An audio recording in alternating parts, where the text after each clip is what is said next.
नमस्कार दोस्तों, मैं Dharmendra Verma online study with DK में आपका बहुत बहुत स्वागत करता हूं। आज हम बात करने वाले दोस्तों हिंदी के एक प्रैक्टिस सेट के बारे में, जिसमें आपको 15 प्रश्न हिंदी पेडागोजी से संबंधित मिलेंगे और 15 प्रश्न आपको गद्यांश और पद्यांश से मिलेंगे, जो कि सीटेट एग्जाम में पूछा जाता है। और सीटेट एग्जाम से संबंधित ही यहाँ पर 30 प्रश्न लिए गए हैं। आप यहाँ पर आपका आकलन कर सकते हैं कि यदि आपके सामने इस तरीके से 30 प्रश्न आ जाएंगे तो उसमें आप कितने नंबर ला सकते हैं। और अभी तक आपने जो तैयारी की है वो किस प्रकार की आपको इन 30 प्रश्नों के माध्यम से पता चल जाएगा। तो कमेंट के माध्यम से जरूर बताएगा कि आज का वीडियो आपको कैसा लगा और आज के वीडियो में आपको कितने नंबर आए। साथ ही साथ दोस्तों, अभी तक आपने हमारे ऐप्स टेट सक्सेस को डाउनलोड नहीं किया है तो लिंक आपको डिस्क्रिप्शन में मिल जाएगी।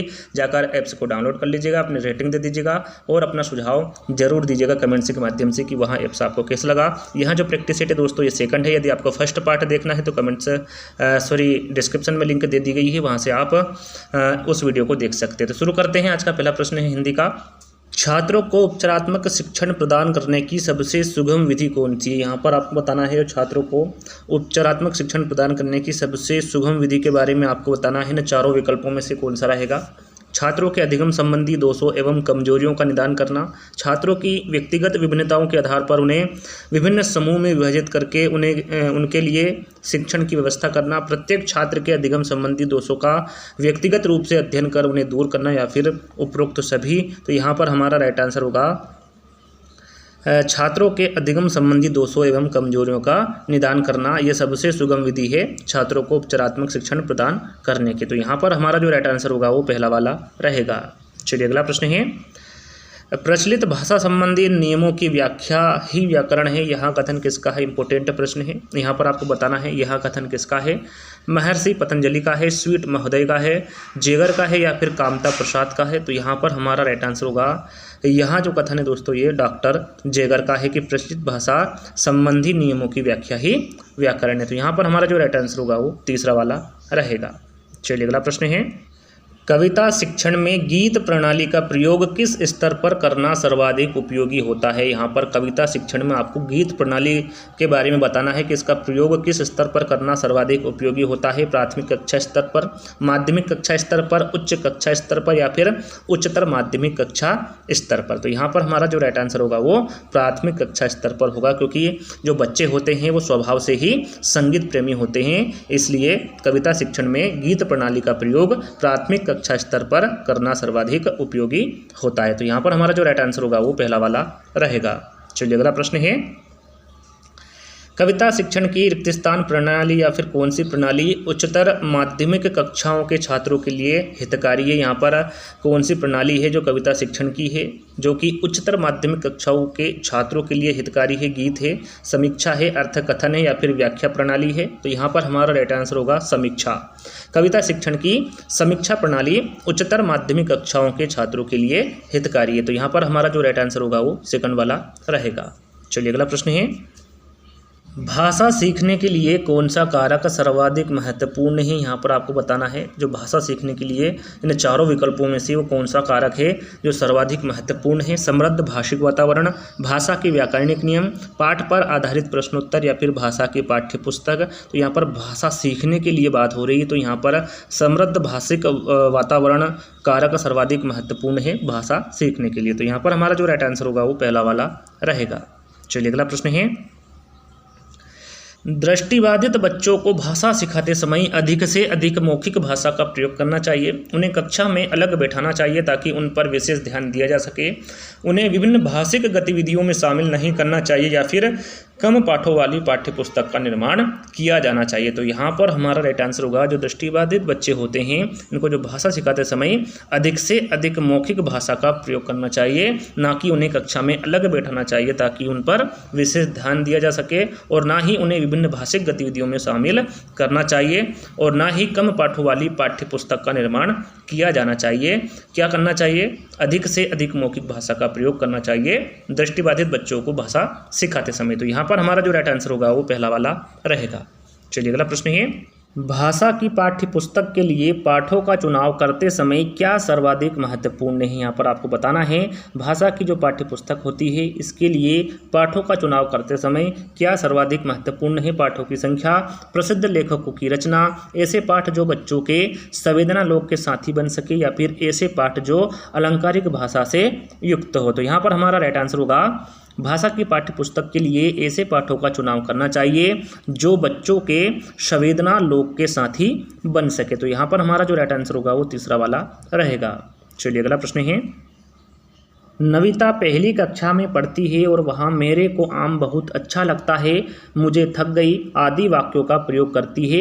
नविता केवल मैं वाले वाक्य नहीं बोल पाती, केवल सर्वनाम का ही प्रयोग करती है, लिंग वचन क्रिया आदि की दृष्टि से सर्वनाम का प्रयोग करना नहीं जानती है, या फिर लिंग वचन क्रिया आदि की दृष्टि से सर्वनाम का प्रयोग करना जानती है। तो यहाँ पर हमारा राइट आंसर होगा नविता लिंग वचन क्रिया आदि की दृष्टि से सर्वनाम का प्रयोग करना नहीं जानती है। तो यहाँ पर हमारा जो राइट आंसर होगा वो तीसरा वाला रहेगा। चलिए अगला प्रश्न है, कक्षा में अध्यापक कक्षा शिक्षण के उपरांत पठित सामग्री को आधार बनाकर छात्रों से प्रश्न पूछता है। छात्रों के उत्तर से इस तथ्य का मूल्यांकन हो जाता है कि छात्रों को बर्तनों का ज्ञान है या नहीं।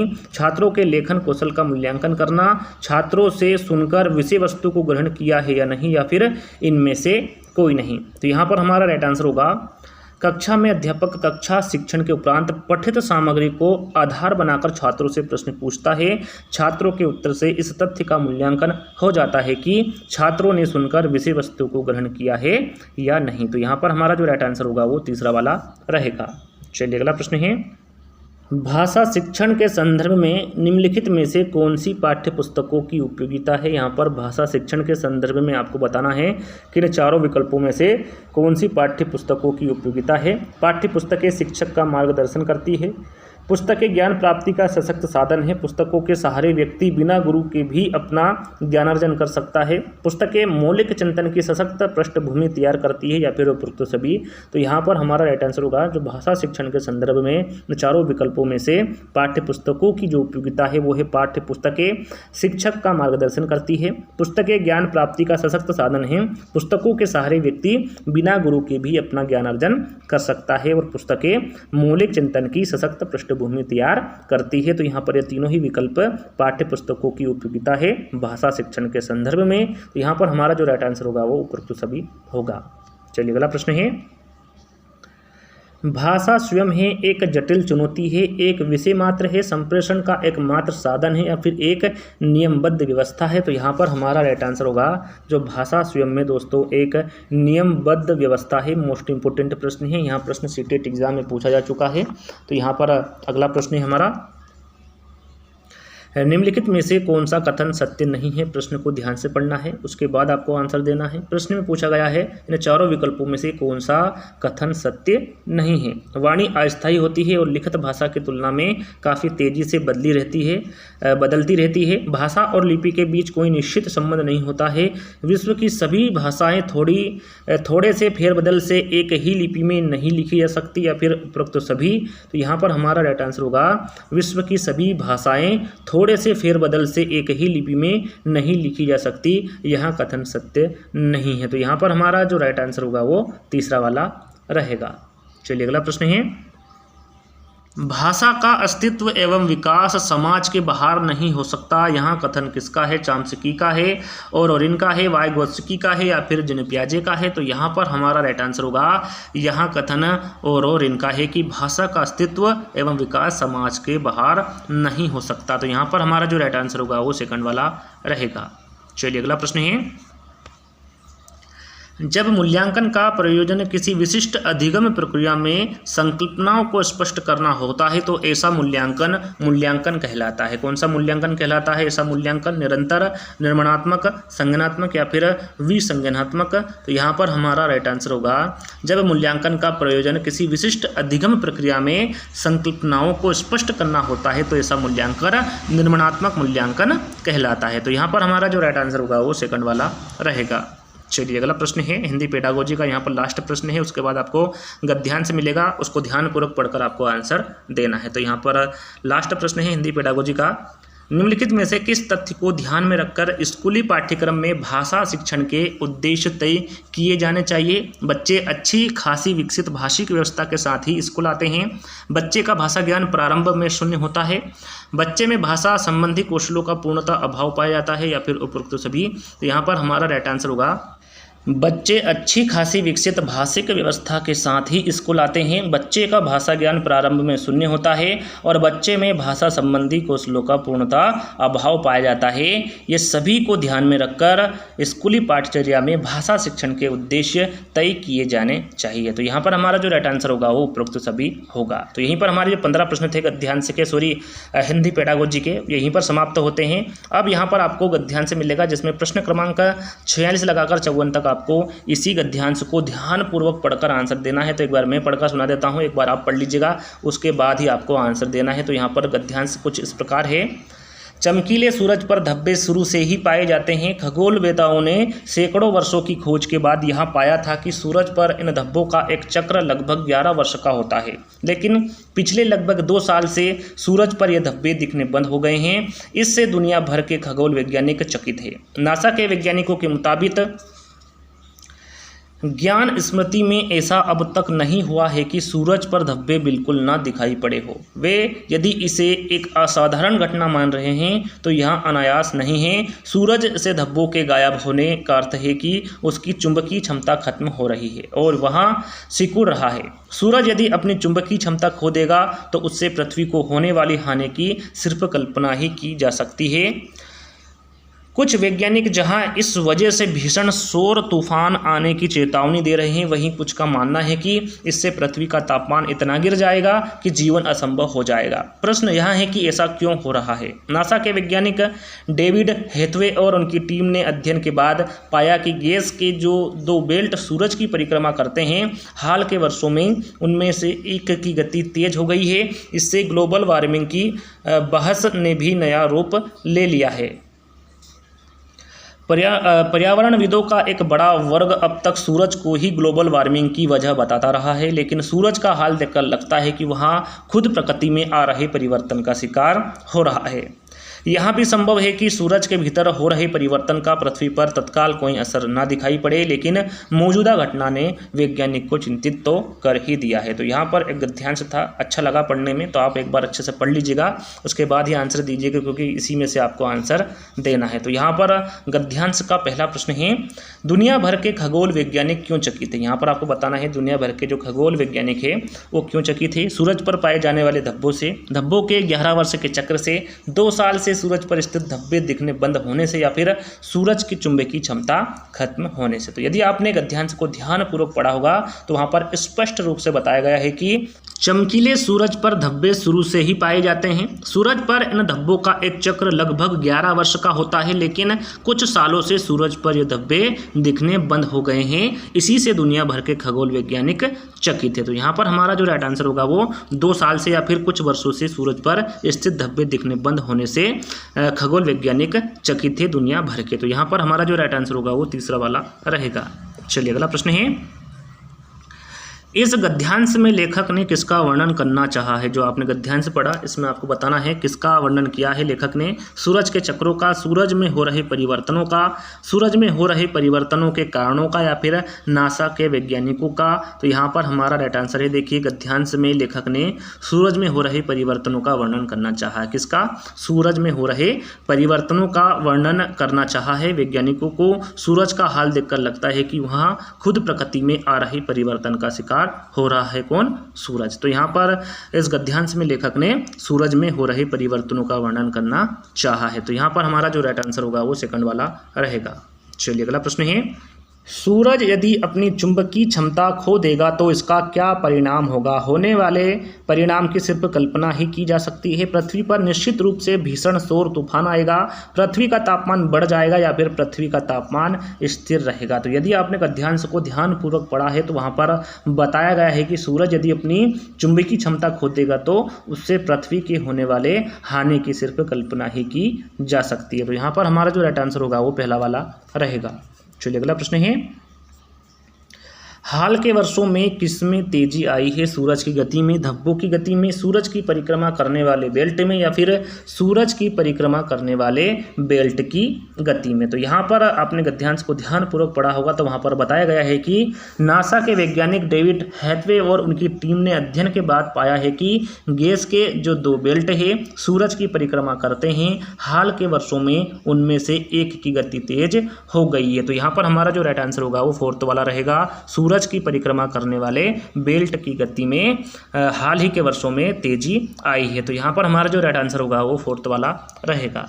चलिए अगला प्रश्न है, पृथ्वी पर जीवन असंभव क्यों हो जाएगा? सूरज से धब्बों के गायब होने से, सूरज की चुंबकीय क्षमता खत्म होने से, पृथ्वी का तापमान गिरने से, या फिर भीषण सौर तूफान आने से। तो यहाँ पर हमारा राइट आंसर होगा पृथ्वी का तापमान गिरने से पृथ्वी पर जीवन असंभव हो जाएगा। तो यहाँ पर हमारा जो राइट आंसर होगा वो तीसरा वाला रहेगा।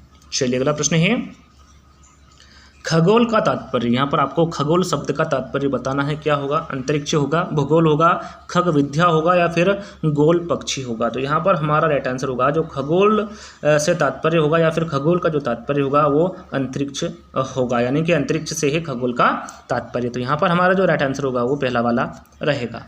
चलिए अगला प्रश्न है, अध्ययन का संधि विच्छेद है। यहाँ पर आपको अध्ययन का संधि विच्छेद बताना है, क्या होगा? अध प्लस अयन होगा, आधा प्लस अयन होगा, अधि प्लस अयन होगा, या फिर अध प्लस आयन होगा। तो यहाँ पर हमारा राइट आंसर होगा जो अध्ययन का संधि विच्छेद होता है वो अधि प्लस अयन होता है। तो यहाँ पर हमारा जो राइट आंसर होगा वो तीसरा वाला रहेगा। चलिए अगला प्रश्न है, सूरज पर धब्बे बिल्कुल ना दिखाई पड़े हो में रेखांकित शब्द में कौन सा कारक है? यहाँ पर आपको बताना है इसमें कौन सा कारक होगा, अपदान होगा, अधिकरण होगा, कर्ता होगा, या फिर संप्रदान होगा। तो यहाँ पर हमारा राइट आंसर होगा इसमें अधिकरण कारक होगा। सूरज पर धब्बे बिल्कुल ना दिखाई पड़े हो में रेखांकित शब्द में अधिकरण कारक है। यहाँ पर सेकंड वाला विकल्प हमारा सही रहेगा। जो दो बेल्ट सूरज की परिक्रमा करते हैं, रिक्त स्थान वाक्य में रेखांकित शब्द है संबंधवाचक सर्वनाम है, अनिश्चयवाचक सर्वनाम है, निश्चयवाचक सर्वनाम है, या फिर निजवाचक सर्वनाम है। तो यहाँ पर हमारा राइट आंसर होगा जो दो बेल्ट सूरज की परिक्रमा करते हैं इसमें संबंधवाचक सर्वनाम है। याद रखिएगा जो रेखांकित शब्द है इसमें संबंधवाचक सर्वनाम होगा। यहाँ पर पहला वाला विकल्प हमारा सही रहेगा। चलिए यहीं पर हमारा जो गद्यांश था उनके प्रश्न यहीं पर समाप्त होते हैं उसके।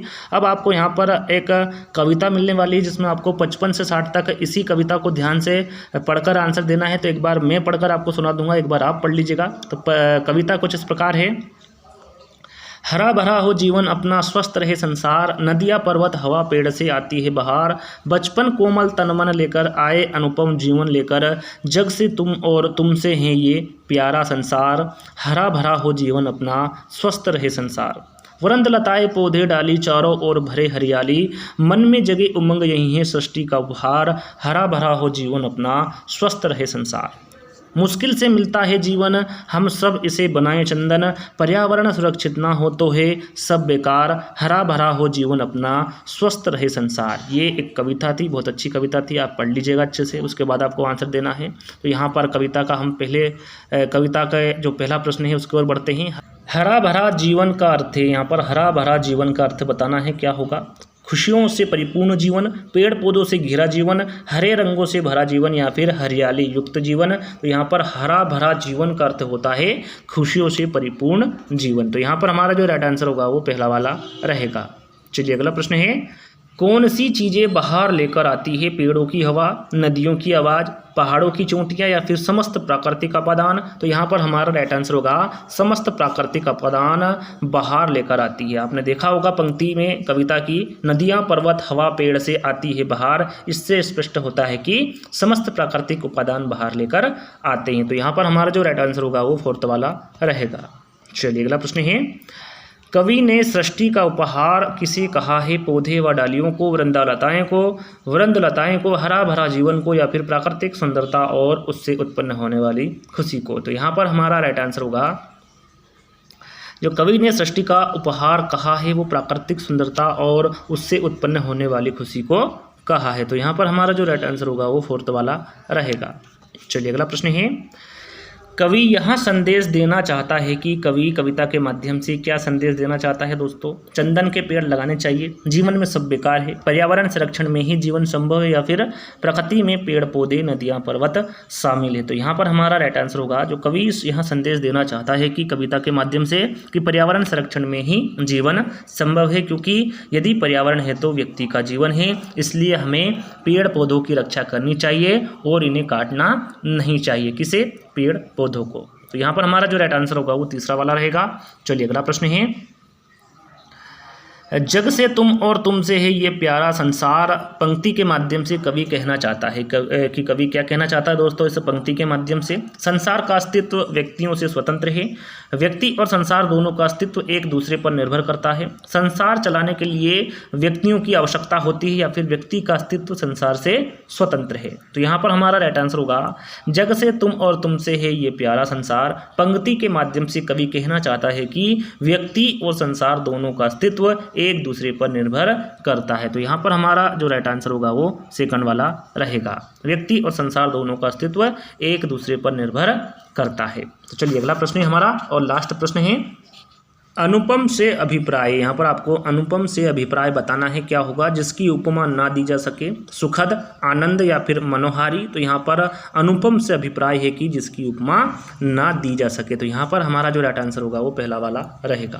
और यहीं पर हमारे जो 30 प्रश्न थे हिंदी के वो यहीं पर समाप्त होते हैं। आज का वीडियो आपको कैसा लगा कमेंट्स के माध्यम से बताइएगा। अच्छा लगे तो लाइक कर दीजिएगा, अपने दोस्तों के साथ शेयर कर दीजिएगा। और अभी तक हमारे एप्स टेट सक्सेस को डाउनलोड नहीं किया है तो लिंक डिस्क्रिप्शन में है, जाकर एप्स को डाउनलोड कर लीजिएगा, अपनी रेटिंग दे दीजिएगा और अपना सुझाव जरूर दीजिएगा कमेंट्स के माध्यम से कि वहाँ ऐप्स आपको कैसा लगा। जल्दी दोस्तों एक नई वीडियो के साथ मिलेंगे, जब तक के लिए धन्यवाद। जय हिंद।